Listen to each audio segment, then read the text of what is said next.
What would you say, Sifiso, is fundamentally different about the MK party today compared to the MK party that contested in 2024? The MK's politics are clear, that this is a country of the majority. Cyril and Roof Mayor were doing their own things with this constitution and these sunset clauses that left South Africa in the way that it was. I don't know if amendment of Section 25 of the Constitution is enough. President Zuma defined so articulately that South Africa is a nation that is insecure. A lot of what we did pre-1994, the ANC didn't do much work in decolonizing. The biggest disservice that was ever done to our country was that we never got to find out what our architecture was. There is no warrant of arrest for AJ Gupta. The IEC's shenanigans put us as the third biggest party. Who really voted for the DA? And what's these numbers that are voting for the DA? And where are these people? And what do they see when they vote for the DA? The people of South Africa love President Zuma, against what the media says, against everything else. The people of South Africa came out in their large numbers to the unbelief of the IC, the ANC, and many others. In the ANC's National Working Committee, there are 3 Ramagopas there. We're all related from Mamelodi. There was no way that he was going to advance radical economic transformation next to Tito Mboweni, who's got shares in everything, next to Pravin Gordhan, next to Mcebisi Yonas, next to Nhlanhla Nene and Enoch Godong. There was no way that Zuma could do it. The state capture narrative in South Africa was a fabrication of media. It was a political witch hunt. I think I've got to go and do everything now. Why does Rebecca Oppenheimer want to fund all these parties?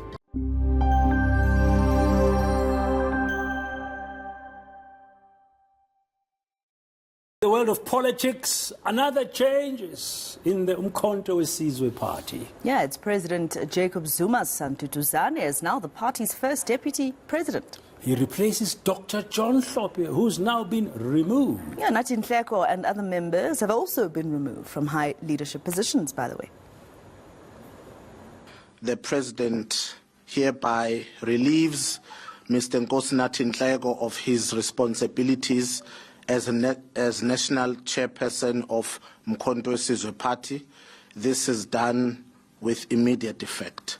President Zuma expresses his sincere appreciation to Comrade Nhleko for his dedication, his commitment and service to the party during his tenure. The president hereby also relieves Dr. John Hlophe of his responsibility as first deputy president of the Umkhonto weSizwe Party. This is done with immediate effect. However, colleagues, Dr. John Hlophe will remain as party leader in the National Assembly. He will lead the Umkhonto weSizwe caucus consisting of 58 members. The president hereby appoints the Apostle Mxolisi Phakathi as national chairperson of Umkhonto weSizwe Party. This is done with immediate effect. The president hereby appoints Mr. Duduzane Zuma as the first deputy president of Umkhonto weSizwe Party.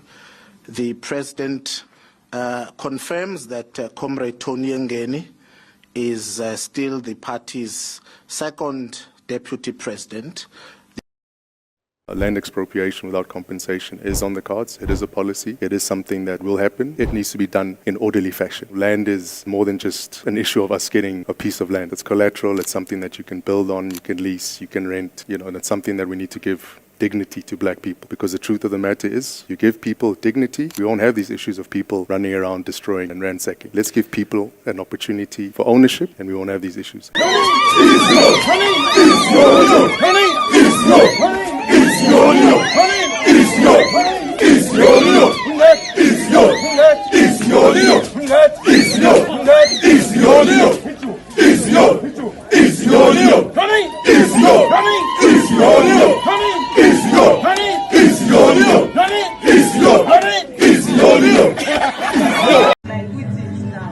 Yes, when I leave this uniform, I'll be nostalgic.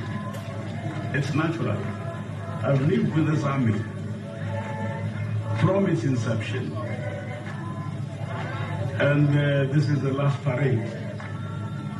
naturally it becomes difficult to think of the days when we've been together, because we have shared trenches together. We were in situations where we had our lives in our hands, where most of us were threatened, and we stood shoulder by shoulder. No soldier forgets those days. We'll continue to celebrate the birth of MK, because MK has been a meaningful instrument of our people. I've said to you that MK will not be celebrated in this manner in future, but MK will live forever in the hearts and minds of our people. And when this day comes, whether it's a century from now on, our people will think of the days when they are forefathers, grandfathers, mothers and fathers were living under oppression, and through this instrument that they fashioned. Viva Umkhonto weSizwe, the People's Army! Viva! Manda! Power! Welcome to Be Frank with MacG. Sitting with us in studio today is Sifiso Mahlangu, and we are so honored and so proud by the fact that we are the first ones ever to be on a podcast with him, because he doesn't do podcasts, apparently. So we are incredibly honored. Thank you so much for taking your time and making time to be with us here on Be Frank with MacG. We ask some tough questions, but we also have really, really good conversations. But more than anything, we also try and get the truth and ideally trying to hear and understand the essence of a person, what they do and what it is that they stand for. And I think for me, it's incredibly important that we have these conversations. You've now just recently been appointed the spokesperson for the MK party. That doesn't come without its controversy. It doesn't come without, the quotations and the pieces to camera from everyone that feels that they've got an opinion about it. So I'm hoping that today will be that opportunity for us to really get to know what has been happening, why you made this decision, because I would believe you're a journalist at heart, and more often than not, when a journalist leaves and goes into politics, we feel like, we've lost another one. So it couldn't have been an easy decision. So I think maybe let's start there, because you also did get a bit of backlash, leaving a trade that you probably love and spent a lot of time in, to join a political party that many people feel is incredibly controversial. Yeah. Well, this is, of course, my first podcast, and Yes. our comms team thought it was a good idea for me to get on. I've recently just got on the bandwagon and followed the stuff that you do with some keen interest. I'm a writer, as you know, and a reader, therefore. And this is a new world, I think, for a newspaper editor. Well, now a former newspaper editor, and that sort of thing. But it's very interesting watching what you cheaters are doing out there in society, and looking at the reach that you have through the continent and through the world. And I was privileged, of course, to see the growth and advancement of an organization, even such as IOL, and see the work that it achieved, and to the numbers that it got over the last 10 years, and certainly in my time with them. So I do understand the growth and the pupillage that you have. And but I also understand the narrative driving and the algorithm and the processes that make South Africa what it is. So we're excited, of course, to be here and to spend some time with yourselves, and to do the breaking, the proverbial breaking of my podcast virginity with yourselves, and Yes. and see what can come out of that. So it's an exciting milestone. I think I've got to go and do everything now. We've done a bit of radio. I just come from 2 radio interviews this morning. I'm talking to the BBC and ANC tonight, so quite a bit of TV. But it's not just that. We do quite a lot. People think the spokesperson's job is just talking on issues. There's a lot of comms work, and of course I come from the comms machinery.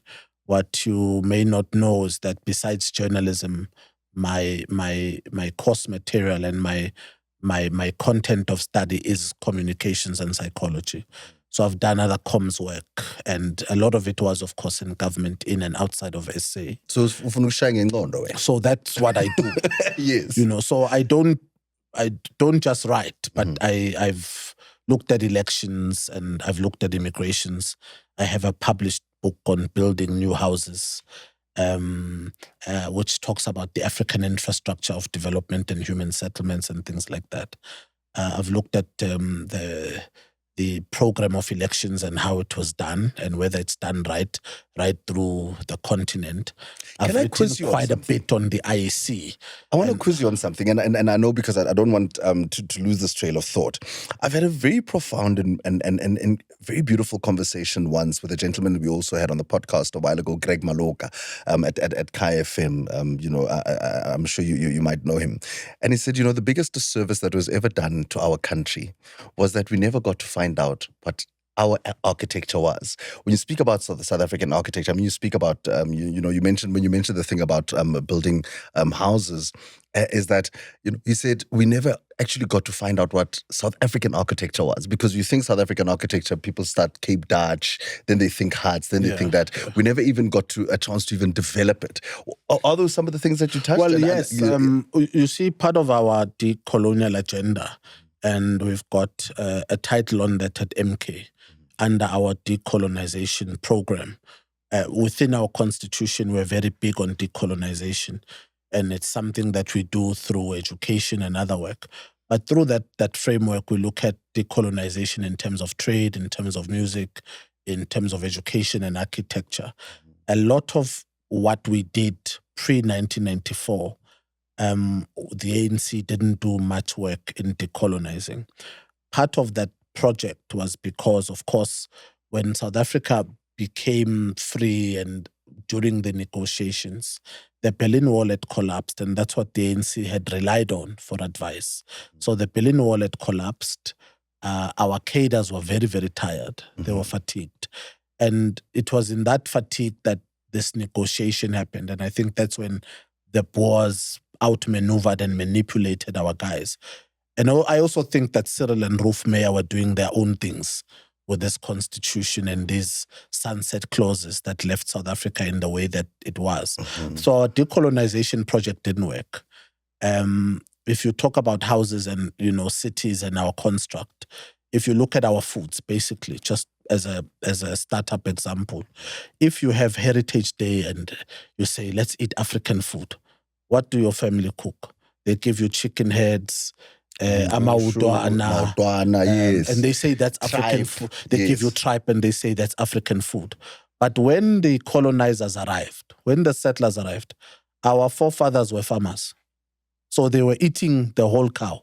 So how did we become people of just the cow head and the trotters and just the liver?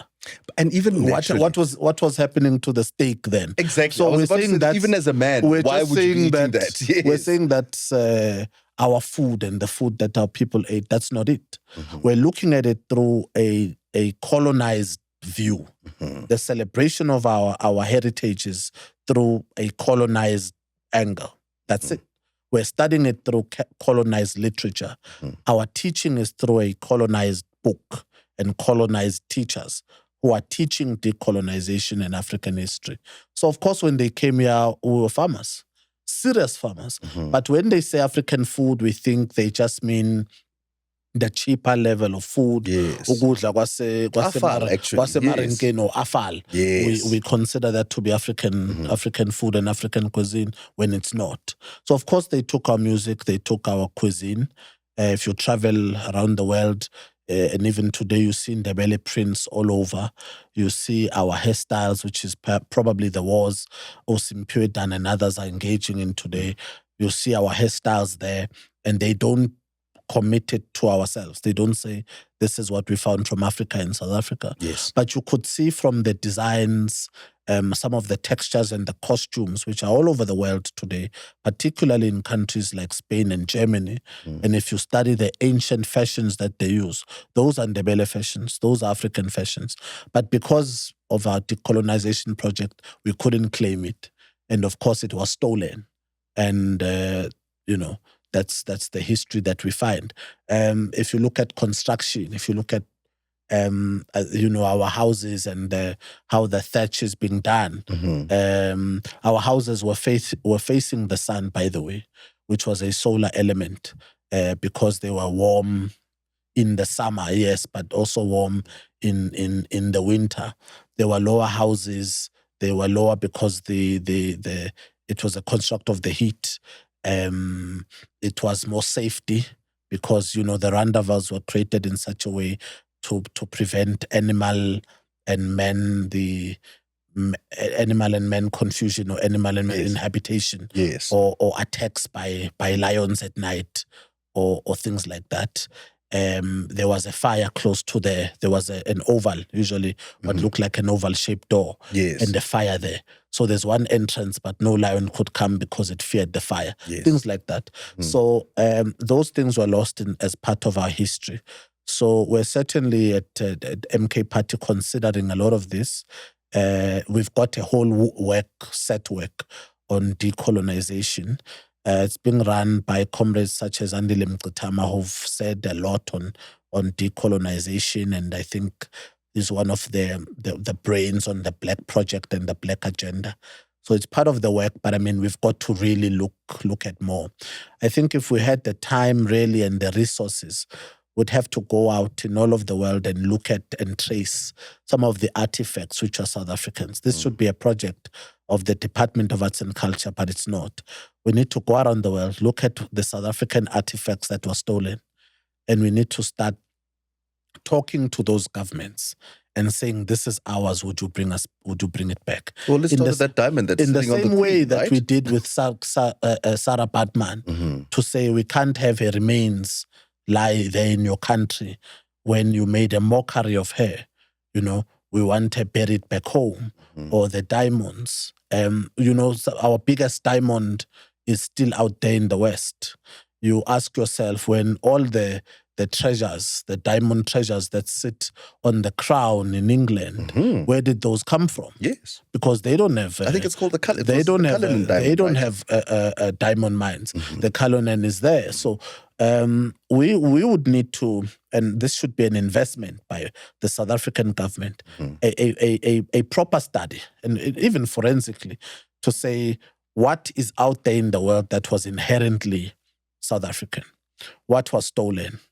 And how do we now get it back? Well, through negotiations, we could involve some, political leveling, such as the AU and things like that. The United Nations Heritage, something like there this. Is, something of like course, that. the United Nations Heritage Act, which we can use. Within our governments at the levels of diplomacy, we've got shared agreements, and we've got cultural networks and cultural agreements to say, you got this from us, and it doesn't have to be hostile and political necessarily. We could say that this was South African, and they could just bring it back in a way that it celebrates the histories of both countries, because that is the past. Of course, we can't share it. But that would, my friend, require a government that knows what it's doing, right? Which, of course, suggests to you that wouldn't be the ANC government. That would be a government that is interested in protecting the heritage of the South African people. That already tells you that that's not the ANC government. So it says that that's not the government of the Department of Arts and Culture, certainly not what we have now. So therefore, we have no protection of our linguistics communities. We have no protection of our musicology. We have no protection of our lyrics, our rhymes and poetry. And therefore, our fashions and our architecture, as you've mentioned, we have no protections of those. And some of our best work lie there in the world unprotected. And that also, of course, speaks to medicine. The pharmaceuticals. We're a country perhaps with the largest amount of natural habitation in terms of pharmaceuticals here. Our historical and biological medicine. Our indigenous medicines were were healing for centuries before colonialism came, before even the dawn of apartheid. It's something we have not looked to officially legitimize, to harness, and to promote. And to just legitimize to say we've got indigenous medicine is not enough. Yes. We need to create an industry. We need to create an industry out of it, which is something that we haven't done. There's still a taboo, of course, of indigenous medicines until, of course, the whites come, then they do what they repackage did. it. When they repackage it nicely. They did what they did with marijuana, and now Yes. they package it and then they take it to the West. But at the level of indigenous medicines, we have not done our part. We're a country with a lot of healing. Healing was practiced here centuries before colonization. There are myths, there are stories, there are folklore. Yes. There's history that could be found. Some of those people are still there who can, provide some detail on indigenous medicines. We are losing them every day, but I don't know how far we've sought as the Department of Health to protect those folklore, to protect those intuitions of history and the few documentations, whether orally or written or contextual, that we have. And we're losing those people every day. If we did, of course, we could promote a center. We could create some science to it, such as you go to a pharmacy in China. I went to seek a pharmacy in Guangzhou, in the People's Republic of China, and they said, well, TCM or Western, it's as clear as that. It's a choice, yeah. Do you want traditional medicine, traditional Chinese medicine, or do you want the Western? And you decide. And the Western was more readily available. It was more studied. They had more contents to it. If you studied the packaging, they could tell you what it could do. It had less side effects. But the Chinese market made more profit from indigenous medicines because that's their product. Yes. It's their product. Yes. They don't bring it from elsewhere as we do with many other medications. And they made more profit of it. And because historically, of course, they are the Chinese people and they trust their own products, and that's what they grew up with. It's indigenous. But for us, there's still a taboo over ukuthi yini meat. Yes. Yabona? Yes. Umuthi okwenzani. Yes. But there's still those. Where does this come from? Where was this studied? Who did it? And because of the taboos of also of colonialism, thina sazi ukuthi umuthi wenza into embi. You know the expression nakuthiwa umuntu uthanda imithi. Nakuthiwa hey. Yabona? It's as if you are a lawyer. Yaphakelela khaya. Lo muntu lo uthanda imithi. Kusho ukuthi ngesintu, if you linguistically broken down, kusho ukuthi uyaloya. Yes. Yabona lo muntu uyathakatha. Lo muntu uthanda imithi. Kanti ukuthanda imithi akusiwo umuthi wonke obulalayo. In fact, to the death of society, even the modern pharmaceuticals do the same things, if not worse. Of course. Yeah, yabona. Umuthi wonke uyabulala. If you overdose it, if you take it illicitly, if the side effects are enter your bodies and your immunities, it's harmful. So, that's just medicine. But we haven't sought to find a South African way of packaging our medicines. We haven't found a South African way of our arts and culture. And we failed also to say, what is the South African way of providing our musicology? That's why there's a contest, I think, when Nigerians are saying, no, piano is ours. Because what stamp have we said to say this is ours? There should be no conflict. There's nothing that we've chosen to own. There's nothing that we've chosen to say, to qualify that this is ours. And if you don't qualify that this is yours, people come in and claim it. And sadly, oftentimes, they can claim it and even take it as their own. So I'm going to start with the first question, now that we've had a context of who you are. What would you say, Sifiso, is fundamentally different about the MK party today compared to the MK party that contested in 2024? And why the MK party? Because you could have gone anywhere. I could have gone Well, anyway, but I was always going to go for the MK party because it represents the liberal and anti-apartheid mechanisms that I enjoy. I've always found the other parties, and the ANC in particular, to be too liberal.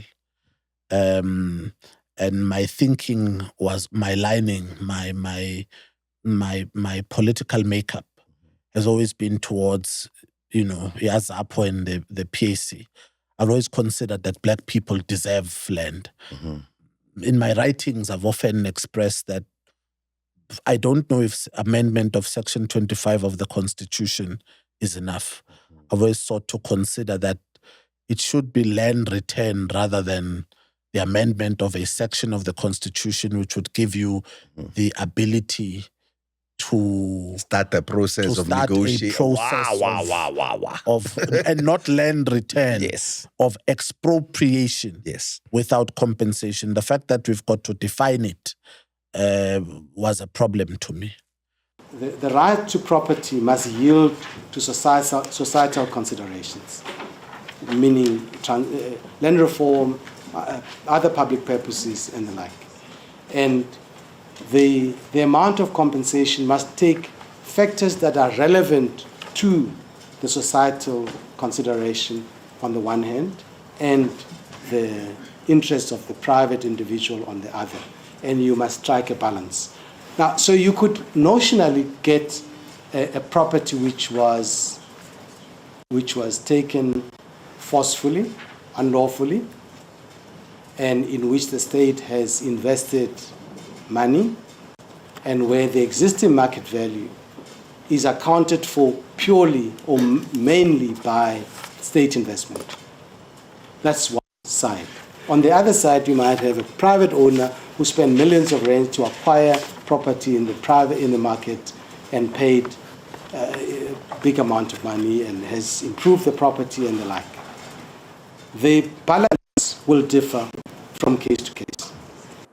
The MK's politics are clear that this is a country of the majority, land that was stolen, that must be returned to the owners and the descendants of that land, who are, of course, inherently black and African. That's the fundamental policies defining MK party. It's a party that is not racial in any way, but a party that understands the representations of the South African population, that people here are of course black.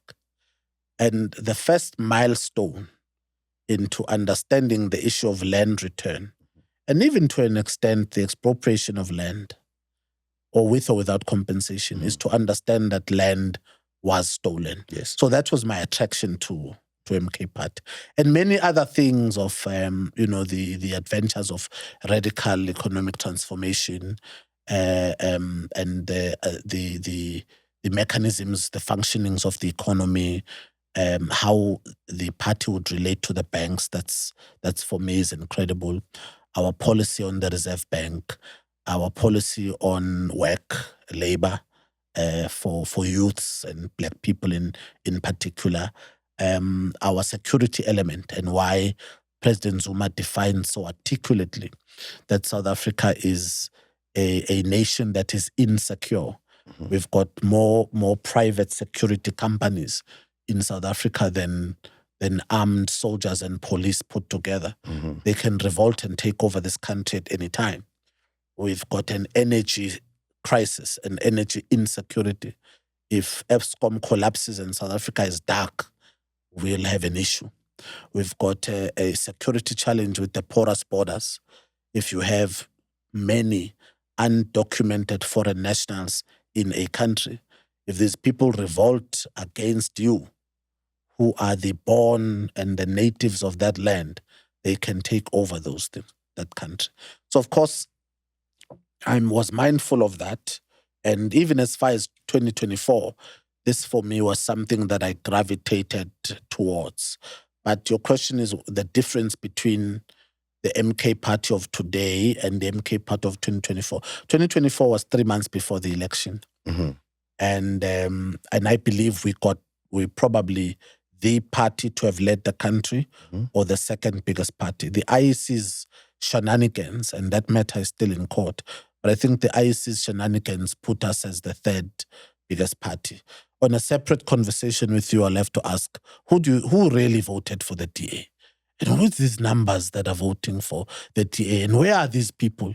And what do they see when they vote for the DA that wins, the Western Cape? If you've been to Langa, Guguletu, Nyanga, you really wonder if these people can really vote for the DA that is this vicious and this hostile on those people. So I gravitated towards it. The controversies of today's, of course, got more structure. In 2024, it was faster. We got into, election mode. It was 3 months. And it was a miracle because we got the numbers that we got in the short amount of time we received. But it was an endorsement and a mandate from the people of South Africa who showed that they want MK Party to lead. And that the people of South Africa love President Zuma against what the media says, against everything else. The people of South Africa came out in their large numbers to the unbelief of the IC, the ANC, and many others, to the unbelief of the media and others. The people of South Africa showed love and mandate on President Zuma. And of course, I had an attraction to that, not just now, and not just when I joined. Even when I was practicing journalist, I was a voter. I could see what was happening. I saw what, I was a member of the press. I saw how we were relating to him, even when he was in government. Journalists and judges are not obscure from the everyday living conditions of South Africa. We listen to radio. We see what's happening in South Africa. We are part of this country. We are not absent from the country. So I looked at what was happening, and I felt, and I've always felt a leaning from it. If you go to my interviews and writings to as far as 2015, and it didn't speak to what I think now is an ANC of capital, a GNU which is in bed with the racist DA. I've never considered that. That's never been my body politic. So I could never have been at Rise Mzansi or anywhere else. I got the call to go to Mkhonto Sizwe, and I was excited. And I thought this was something I could do because I wanted to advance the future for my children, and provide something that I think could shape South Africa. I don't want to be in a future where the children ask, "What did you do?" And I say, "I only wrote about it." What did you do for South Africa? And I say, "I write about it." And I mean, with the greatest of respect to writers and people who do that, I just felt there was something I could do to South Africa. And when President Zuma called, I did that, and I followed up. And I've joined the marching line, right, to fight for the rights of Africans, to fight for the rights of all South Africans, but to not pretend that white South Africans and black South Africans are at an equal footing in South Africa, because that's not the fact, right? To advance the rights of our minority communities, yes. To fight for the rights of those who've been promised this transformation that they haven't seen in 30 years. And your next question would say, why did President Zuma not do it when he was in the ANC? Why does he do it now? And my simple response all the time is, because that was the ANC of Pravin Gordhan and Mcebisi Jonas and Cyril Ramaphosa and Tito Mboweni, who were shareholders in banks and big corporates and companies of white monopoly capital.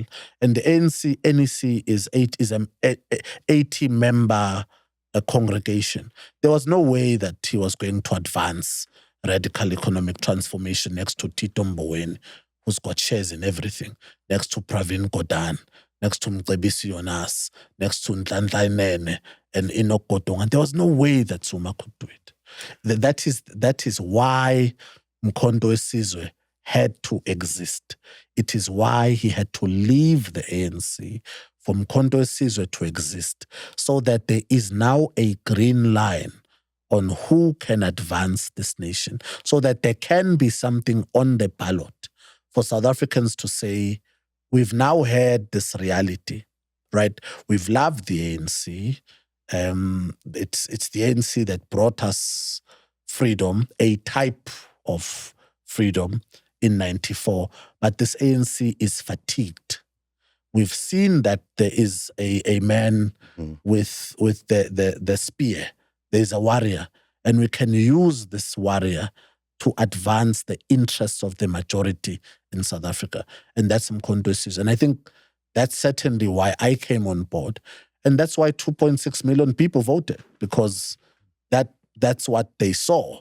And I mean, we had no money, right? But let me ask this quickly, though. And this is obviously something that you went in knowing fully well what was going on. The leadership issues that they've had at the helm of the MK party. And this is probably something that a lot of people see and have a problem with. You know, you sort of see what is happening, especially within the structures of the MK party. When you're seeing people just constantly being replaced, people being removed, it sort of takes you back and reminds me of the time when, you know, ministers were just being swapped around and things were just happening, haphazardly. And now that same sort of disorganization has now seeped into the MK But party. why is it disorganization when people change? Why do you consider it disorganization when a party, with all its intentions, removes someone and replaces them with another, possibly a better person? Why does South Africa have this illusion that is disorganization? People feel like it's instability. It's not. And this is why it's not, right? The ANC elected Paul Mashatile as Treasurer General, right? For 5 years, he couldn't pay salaries of ANC staff across the country as Treasurer General. What did the ANC do? They elevated him to the position of Deputy President. He was the Treasurer General. They promoted him to Deputy President. He couldn't pay their salaries, but they thought he was worthy of a higher position.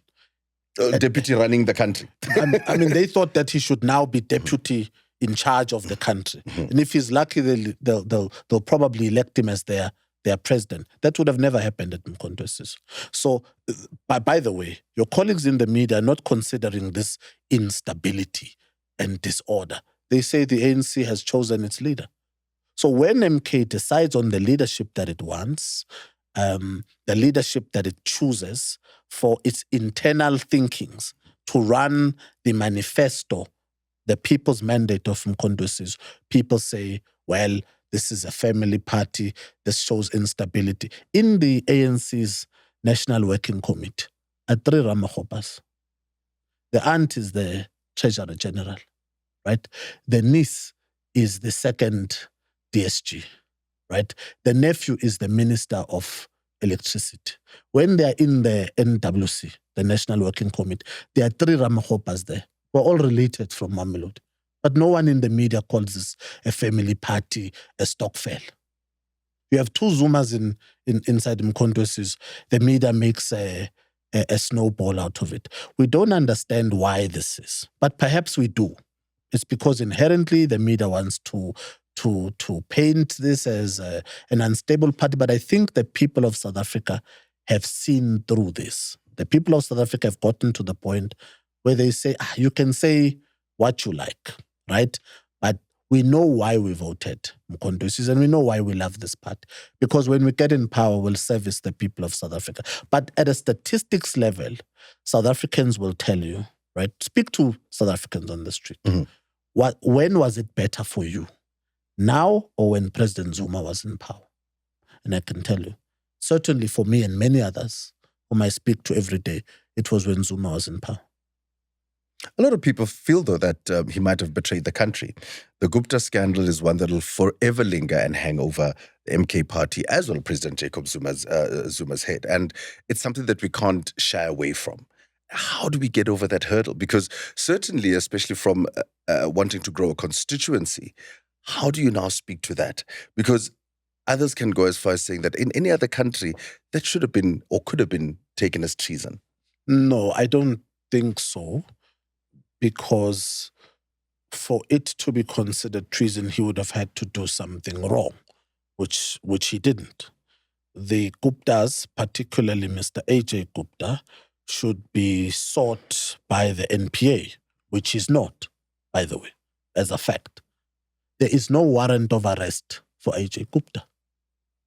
Legally, no one in South Africa should shy away from meeting him, particularly President Zuma. There is no warrant of arrest in South Africa for Mr. AJ Gupta. So how could it be treason? Because I think people mix up, and I hope you're not mixing up the Gupta brothers between which one is Atul and which one is AJ. They are related, but they are not interchangeable, right? They are legal human beings in themselves. You don't mix them up, and they don't change names. Atul is Atul and AJ is AJ, right? There's no warrant for AJ Gupta. So what is wrong if President Zuma meets him? There's no warrant for him here. So he's not a fugitive in South Africa. Now, all the newspapers, in particular, News 24, saying he was a fugitive, and now they realize that he's not, and delete the headlines and edit the headlines and delete the stories referring to him as a fugitive. There's nothing wrong. So if he's not a fugitive, there's no warrant of arrest for him. The NPA doesn't recognize that he did something wrong. They had 3 charges on Mr. Tony Gupta that they were sorting him for. Part of those charges was that he organized a meeting that could have led to a bribery, someone that was going to be bribed. That person said there was no bribery for them. Fakey Mentor got to the Gupta house. She didn't know where the gate was. She said the house which she wasn't the house. The investigators of the Zondo Commission asked her, are you saying now that the Guptas have removed the house or have built another house or have changed the direction of the wall? She said she doesn't know. Fakey Mentor then retracted that statement. She retracted her submission to this. I mean, one of the chief perpetrators of the state capture narrative, my brother, withdrew her statement, her submission to the Zondo Commission. She withdrew it to say, well, I'm not saying this anymore. And then went on a tirade to say she had forgotten what had happened. She mistaked Fana Hlongwane to Hlongwa, and she didn't know where she was. She said she was on a trip to China to meet Zuma through the Guptas. State security couldn't find any travel that she had made. SAA couldn't link her to any trip there. The government of China didn't provide a visa for her for that trip. So of course she was lying. So why do you want to hold on to this narrative that truly we now know was a lie? The state capture narrative in South Africa was a fabrication of media. It was a political witch hunt to bring Zuma down, to advance a new layer of leadership of the ANC. That's what it was. Look, I mean, the state can't be captured, and let me give you why. Because I've got some time with you today, I'll share why. The state, bro, is the executive, the legislature, and the judiciary. If you're telling me that Zuma and the Guptas had captured the South African judiciary, and that Zuma had captured Mogoeng, and all of the judges in the Concord, I don't know how anyone can level such an allegation like that. You couldn't, in all honesty, capture the legislature because Parliament is a sitting of 400 members of an array of parties. You can't capture the state unless you capture the legislature, which is all of Parliament, and capture the judiciary. And if the Guptas had done that, then you can call it state capture. This whole narrative was a media hunt. It was a political instrument. It was propaganda, and some bought it, unfortunately. So there was no state capture. You can't capture the state. It's not possible. And I'm glad people see this now because they don't have arguments on why the president, in fact, yesterday, contested the lead investigator in his impeachment case. He's not acting as someone who wants to run away. People don't look at that as elements of corruption. He's not looking to me as someone who's got nothing to hide. Yes. This was a police case. How this thing was done, how the dollars were found in his home, how he says this person who was buying the cattle came into the country. Yes. By the way, during COVID, there's no flight tickets for him. When he bought it, what happened to the cattle? He should have been charged. But nobody's calling him out to say, actually, this was there should have been a case number for him. I'm not even going to go into the fact that these men who allegedly stole the money were chased. There was no case number, but they used an SAPS jet to a place called No Man's Land, and 2 of them actually died. There should be a case of murder here, but we're not finding that. So we're asked all the time, ad nauseam, about the state capture. I think that you and I can agree when you look at the facts that this thing doesn't exist. But I answer it because I understand the impact of media on people's minds. I do that as a professional of the media myself, understanding how we as writers impact people. So I do this to try and decipher what people should know. But it's not something we're particularly interested in. And I think the people of South Africa recognize this. And because it's important, and hence that's why I said, with a party that's trying to grow a constituency, I'm sitting here and I'm thinking to myself, but, should I go there? And if I should go there, why should I go there, right? Because as you say, there's this narrative that has been created. There's these stories that have been told. We've seen Transnet. We've seen the fall of Brian Molefe. We saw all of these people that were almost I don't want to say victims, right? We're not saying that people should consider and base the stories. We're saying that people have considered, right? You're putting it as if people must assess and think, is this a party that people have thought about this in 2024? We're the 3rd biggest party in South Africa, outside of the shenanigans of the IEC, right? The people of South Africa have endorsed us. Right. Albeit we don't run eThekwini because of the GNU and the flirting between the ANC and the DA and the IFP, can you believe it? But we're the biggest party in KZN. And come the 4th of November, the people of South Africa are going to elect MK party because they are not interested in these innuendos that you're presenting now and these, the gaslighting that, media professionals like yourself always do. The people of South Africa are seeing through that. There is a segment of society, I think, that is still cloaked around the eyes, but people's eyes are clear now. The people have awoken, and I don't think they can be deceived for much longer. The people of South Africa see what the Zondo Commission was about. It was a nefarious waste of money. It was a political witch hunt. That's why it's produced no results. The only commission that actually we're having now is this one. Yes. Yeah. If we go through the Zondo Commission report, and I've studied it timelessly, you know that there's nothing. There's no charges on it. It was over R1 billion waste of taxpayers' money. I think about 1.6 billion. Because it was a political witch hunt. So it's not something we're particularly interested in. The people have awoken and they're going to vote for us because what we do, and it's an interesting comms point, we don't talk about, what people think. I'm answering this because you've asked me a specific question and, this is a podcast, so I'll engage you. But we don't even on the campaign trail talk about what those people are saying about us. No. We talk about what we do for people.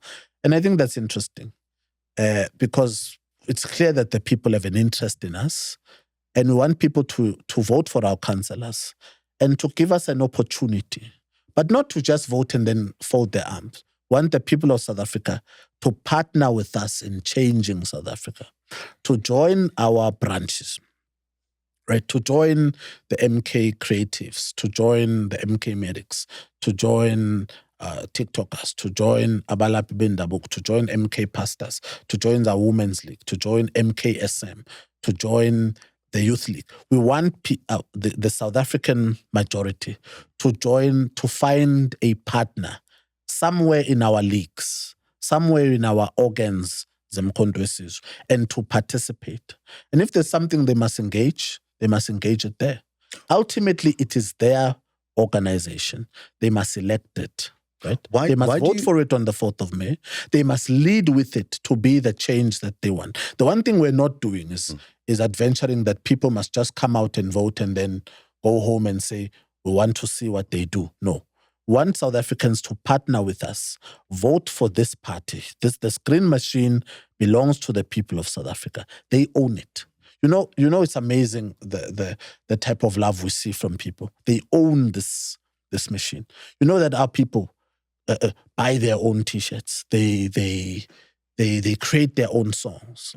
They fund their own transportation to our thing. They own this thing. Yeah, we do what we do as a party. We buy, the T-shirts. We host events. That's what we do.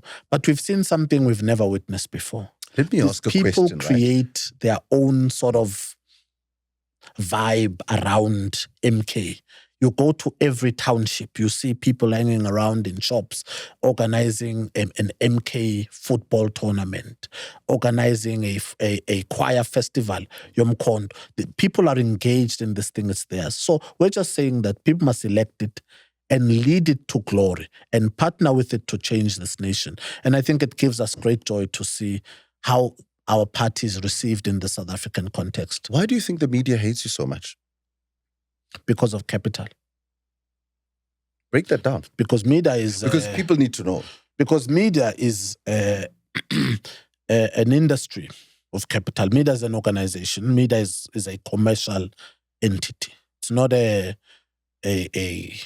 media is a commercial entity. It's not an entity to advance the liberation. It's not the fourth estate it likes to be called. It's not an advancement of economic transformation. It is, of course, a commercial entity. For some, it's fundamentally a commercial entity. Our policies and President Zuma's adventurous policies on radical economic transformation define a change to the structure of the economy.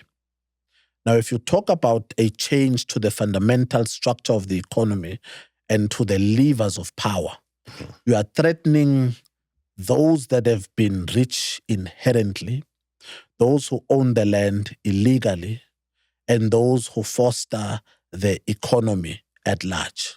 Now, those people are, of course, very angry and unhappy, and they mobilized, as you remember, in 2016, 2017, during the Zuma mass fall, and there was, you remember those white gogos coming into the street saying Zuma must go.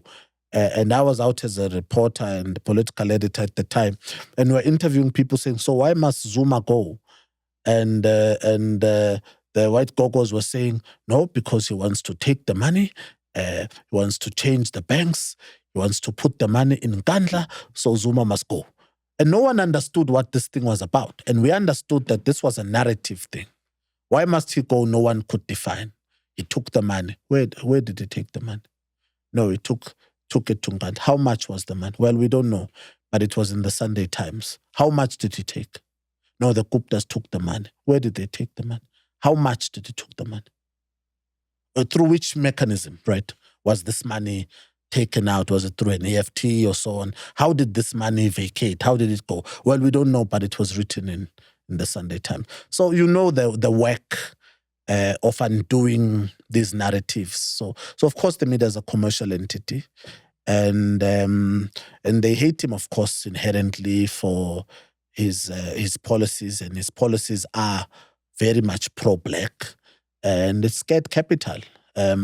Every time we came up with a policy concerning the Reserve Bank, we are told by the media that the rand shakes and the economy, responds to President Zuma's comments. Doesn't respond when all these tragic things happen in a country.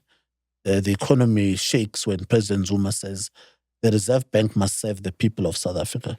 When he says the banks in this country, we can't allow that people pay for 19 and a half years at the highest rates. And these rates, by the way, the blacks pay higher for housing. installments than white people in South Africa. Of course, those stories have come out. It's a fact. Yeah. But when he says we can no longer allow this to happen, and we're introducing policies that protect people against the banks and the rand response, so I think in short, that's possibly why. But the media is of course a commercial entity, and that's why you hear that there is these responses by capital and the economy. You can't take bread out of the hands of those who own it and those who've been eating it for years, and there's no response. We expected a kind of fight back, and the fight back is happening. But as I say, I'm happy that people see this for what it is now. We must work harder, of course, at educating our people against the work of capital, its entrenchment in people's lives through the media, through advertising and propaganda and things like that. But we're happy that the people of South Africa are lit to see what is happening. And I think once people have opened their eyes, we can no longer go back.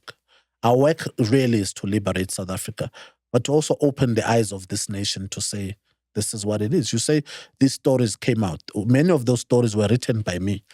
Black people in South Africa pay more for housing on the 20-year installment. The interests are more on black males than on white males in South Africa. They are considered a threat. Black males are considered a threat. If you pay for a house for 19 years, 11 months, the bank can take your house. You've paid for almost 20 years. They can take your house and sell it to somebody else, and you lose. If you miss 3 payments. Yeah, next engagement, that's it. Because, that is the bank. How you are assessed for the bank to rate you is also on color. And this is, of course, primarily the big 4 banks in this country. So if one is assessed according to color, the banks can close your account whenever they want to declare that you are a politically exposed person. I'll bet you've never been charged, or I'll bet you've never been convicted. The banks can decide who to trade with, what interest rates to give according to whom they want. I don't think that is fair in a constitutional democracy for banks to do this at ease, for banks to willy-nilly decide their interest rate in conjunction with the Reserve Bank, for banks to repossess the houses of the poor in the level that they do. I don't think it's fair for the interest rate to be determined in the way that it is, outside of the considerations of the painful and harmful economy to the majority of the South African people. Certainly other countries such as Russia don't adopt such a thing. It is harmful to the majority who are us. So, of course, it's not fair, and we want people to know this. So it's part of that, I think, fight back, why you would see people want to perpetuate a non-existent instability at MK party. It's because some of us, and no spokesperson of any party would come here and say the things I'm saying. I say them because I'm not the spokesperson of the DA, the spokesperson of MKP. I'll say those things. And when we take up power, we'll do the things that we say we do. What do you make of the election of Duduzane Zuma? Because that has also, once again, created furore. What is the right word? Furore. With who? With who? With who and for who? For who? Right? Because to say now it's almost like a fifth no, dawn. I've answered that in the first thing. Go back to my comments on the NWC of the ANC. I've answered that, and I think that's a non-starter. We're not going to shy away from a person who's young and energetic and has abilities to lead, right? And we're not going to overlook them because the media does not want us to. And there's a furore happening there at COPE, at a non-existent COPE party. And COPE is having a meltdown because they don't want the appointment of our first deputy president. We're not interested in that. Our appointments are made with the consideration of where we are going as a party. We're the youngest. If you look at our top officials, we've now got the youngest representation representation in the country, right? If you look at our DSG, our national spokesperson, our first deputy president, our national chair, these are this is the 80s group. We say this umntu omusha phambili. And the president leaving Hoover, our Hoover conference in 2025, and his closing statements was that he's been lobbied by the youth, and the youth have made it clear that they want a young, enthusiastic, energetic leadership. They want a young, energetic Mkhonto Sizwe party, and this is where the party is going. And it may be painful for some, particularly those in the outside, but that's where this party is going. And I think for this part, science is on our side, because if you are an organization or a business in this country that doesn't consider the interests of young people, you are soon going to close. Yes. Because the majority in this country are young people, right? That's where we are. So if you don't consider the youths and their interests and the demands of the youth, you can close shop. We're a young country, so those considerations had to be made. It's a very energetic leadership, ready people to hit the ground, and we're excited about that. The noise, of course, is coming from outside, and they can make the noise they want. But where we are, the leadership we have right now is quite all right. There's a narrative that also gets driven that, if you don't agree with the leadership, if President Jacob Zuma does not like you, you've only got bad news. You've only got bad questions for us to discuss. They are not hard questions. They're negative. They're negative that they get answered, especially for they're your negative questions. Yes. You're going through the News 24 timeline, and you're picking headlines and converting them. You're putting a question mark on all of them. Let's go. No, there is none. My experience of leadership is that if you are fit for the role you serve, yes, and if one's time is up, you do another thing, right?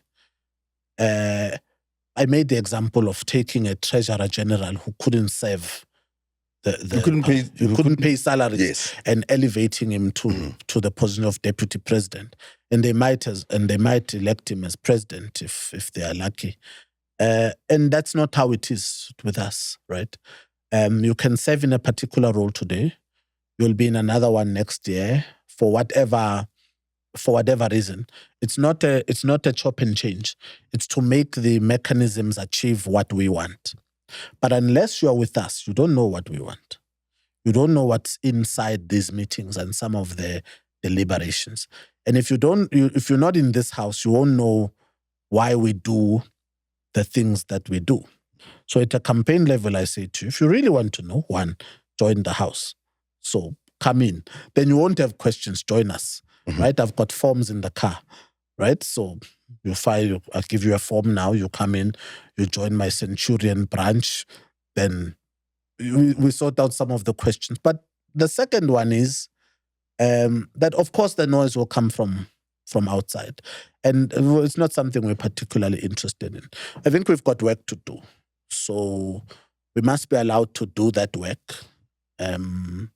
We must be given the time and the latitude to do what we think is right. Certainly 2.6 million people agreed with us. And for that matter, we call on them to once again elect us so that we can provide the change that we've promised to the people of South Africa. I'd hoped this conversation would be about some of the policies.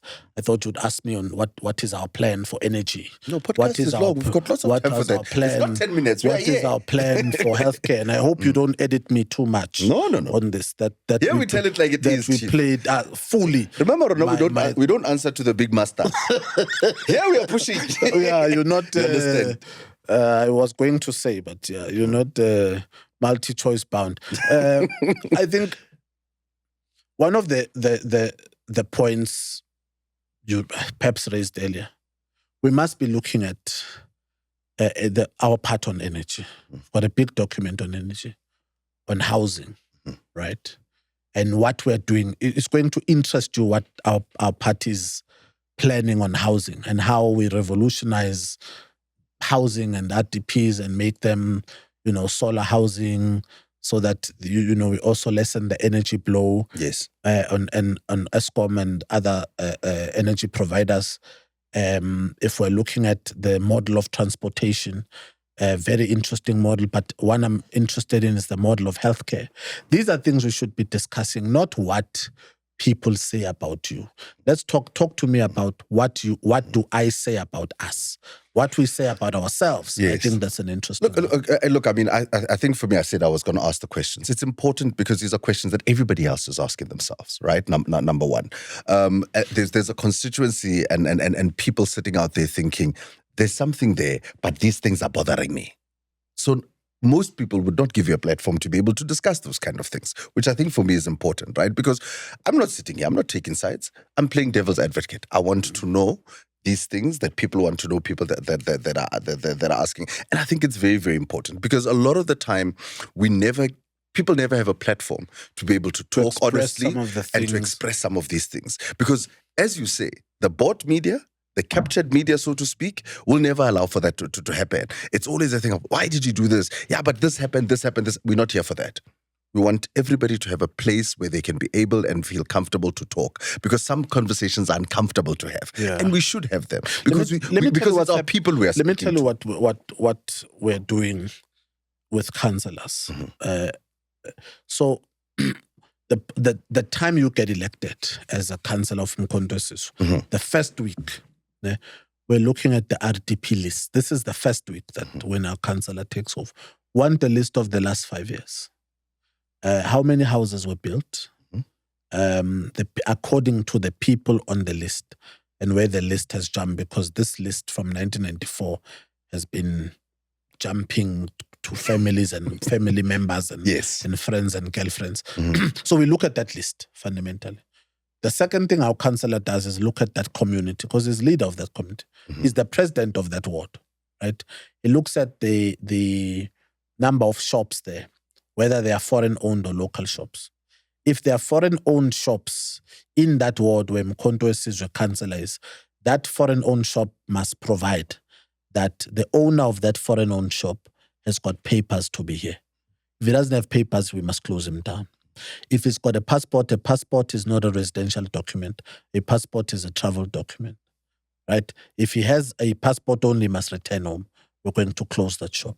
We cannot have children dying in townships because we are afraid to confront that there's a Pakistani shop there and it's killing children. But because it's paying rent, Gumamsara, so, it's the elephant in the room. We can't have that. Right. Can I ask you something? Because I think I'm going to forget this question. And I think this is very, very important. It's a conversation that I once had with Steve Biko's son, Sumelo Biko, right? About the construct of democracy in this country.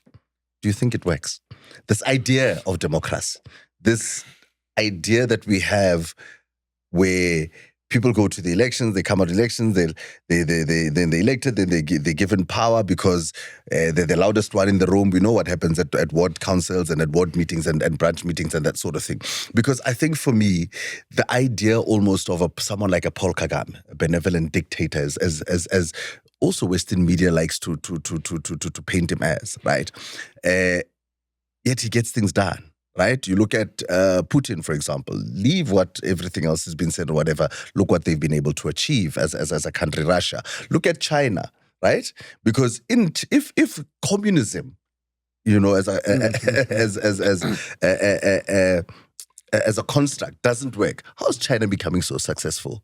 Do you understand what I mean? So, because that's the question that I want us to look at, because is that maybe the problem we have in South Africa? Because everybody feels like they have a in voice, yet those people, we are not getting action. We are not seeing things change. Because if you go to the ground and speak to ordinary South Africans, with what has been happening in this country, the way things that have been run, how people are getting away with it. You understand what I mean? Yet, because we live in a democracy, action cannot be taken, decisions cannot be made, and change cannot happen.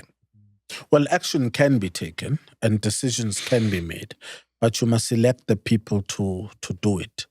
I mean, it's a it's a concept, and I think it's a talking point to whether democracy works or not, right? And what type of democracy you want, because democracy is not the same throughout countries. By the way, China believes in a democracy. It's an elected, they elect. That's a democracy. My friend Bafana Palane wrote a book on democracy called the Trials of Democracy. A very interesting book. You must remember that, Bafana Palane, please. Go Google Bafana Palane now and go find this book about democracy. And Bafana defines that democracy is not the same in every country. But the problem with our democracy is, of course, we've got the IEC running it, and to a degree, this becomes therefore the IEC of the ANC, because it is the president of the ANC who appoints the commissioners of the IEC. Mm-hmm. So the IEC, of course, are looking to be appointed, but it's by the president. I was there, of course, as an editor in 2024, and I stood up at the press conference to say, but what is the rush? I think at the time there were 72 hands where people were saying, like, something has gone wrong. One said, I've got a video that there were boxes in a car. There's the proof, the video. The people had this objection, 72, I think, at the time. And the IEC responded to my question and said, the markets are waiting. The markets are waiting. We're going to declare the selection. And they declared the selection. They shouldn't have done that because there were too many objections. And we can't pretend that nothing went wrong in 2024 because things went terribly wrong with that election. We know that there were videos of boxes in the boots of cars. We know that there were people who voted twice. We know of these things. There were many irregularities that happened. There was evidence to it, but the IEC wanted to declare an election, and for all intents and purposes, they did.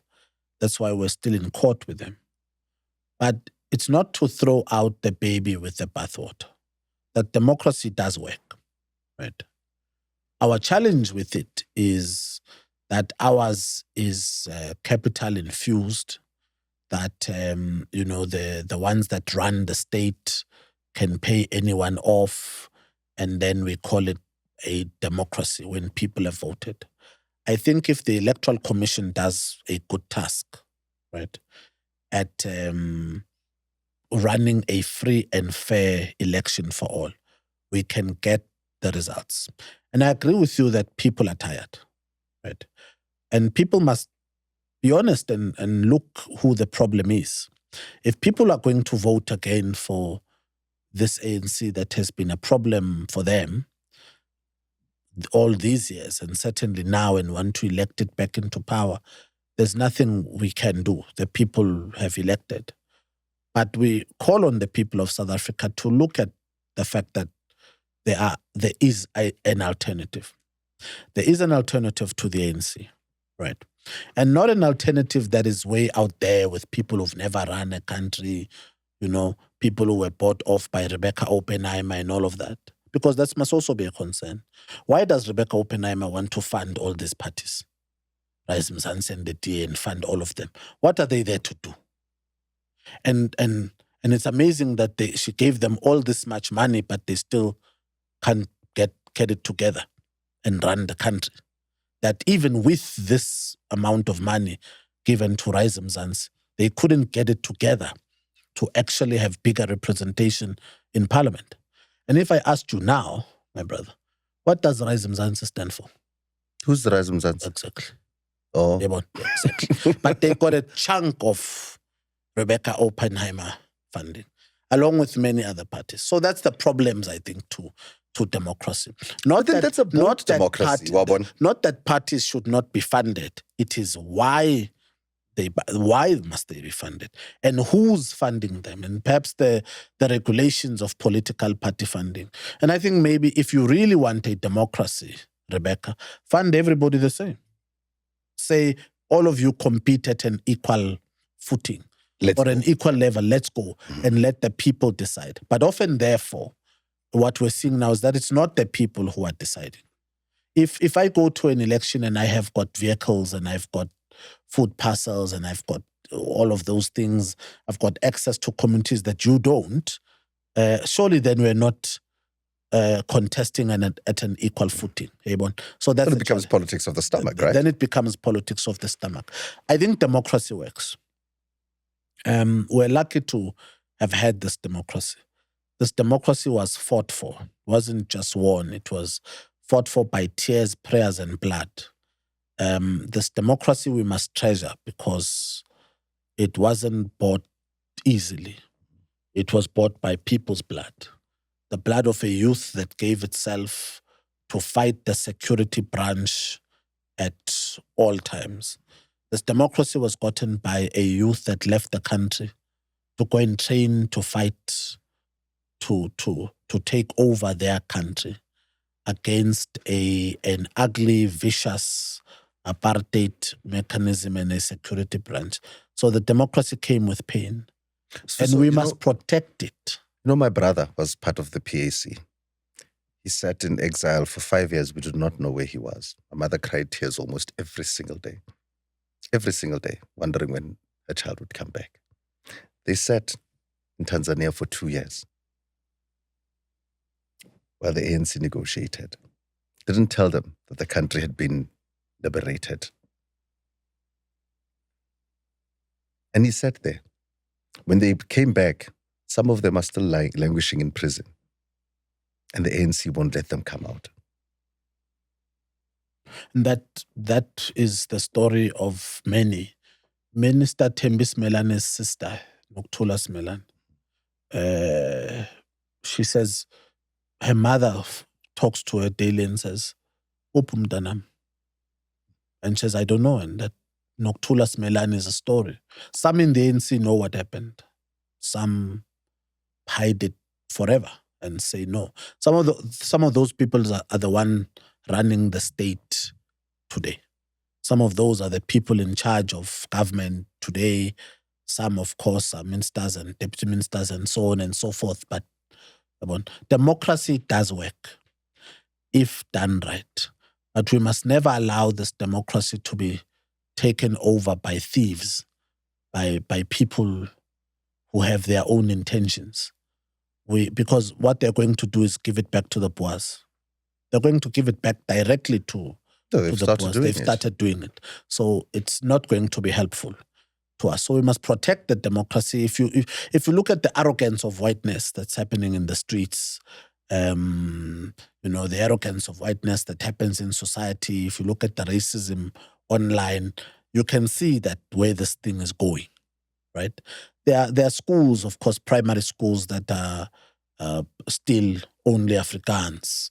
There are communities where it's, Afrikaners only, not just in Orania, where people have made their own country, right? Where there's a group that has made its own country and currency and flag in the Republic of South Africa. Not just the independence project of the Western Cape, where people want to make a colony of the Western Cape, but the ANC, of course, allows it. Not that AfriForum goes to the US and lobbies for anti-SA policies or anti-SA government policies against a government and perpetuate that there is a white genocide in South Africa. And the ANC doesn't consider it evil. In another country, when they landed from the airport, they would have been picked up. Straight to jail. But here, of course, yeah. So I do say we must maintain the democracy, but we must fight to protect it. And that's why our people must vote. It's not enough to comment on Mkhonto Sizwe's social media pages. I love you. Gwaza. It's not enough.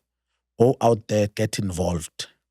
Vote. Make sure your family goes out on the day and votes Mkhonto Sizwe.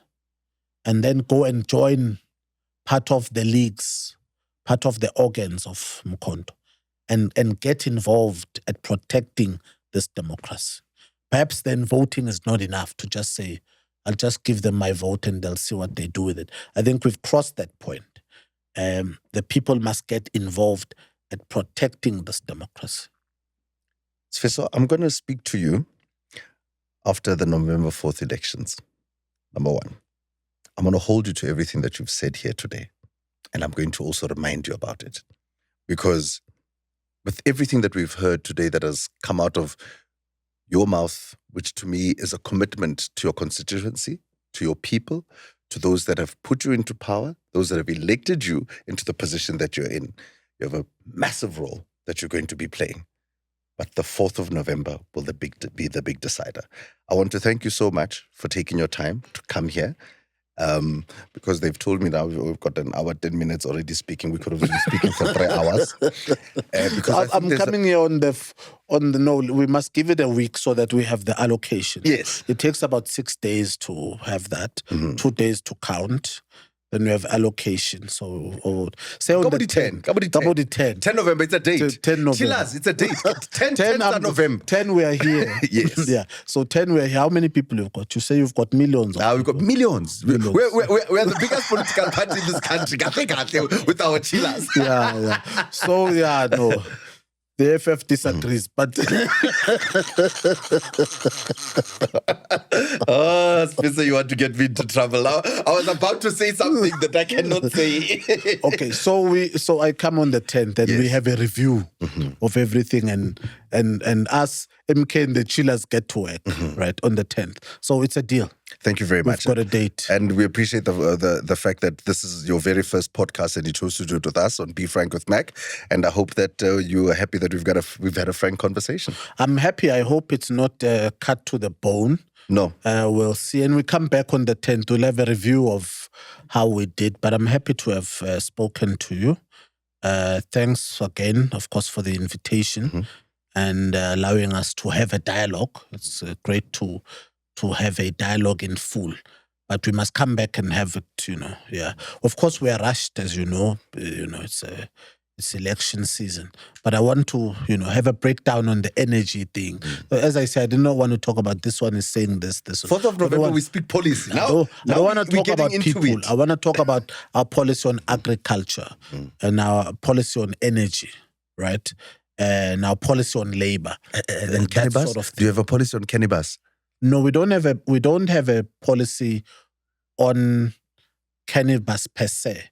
We've got a policy on the indigenous medicines and indigenous instruments which cannabis will fall under. And the safety components of it and the selling of it. And the medicinal use. And the medicinal use. Yes, because that's what we advocate and fundamentally that even as it is sold, it was strange that the moment it was legalized, there was 14 companies, right? 14 companies linked to the big pharmaceuticals that had already signed contracts.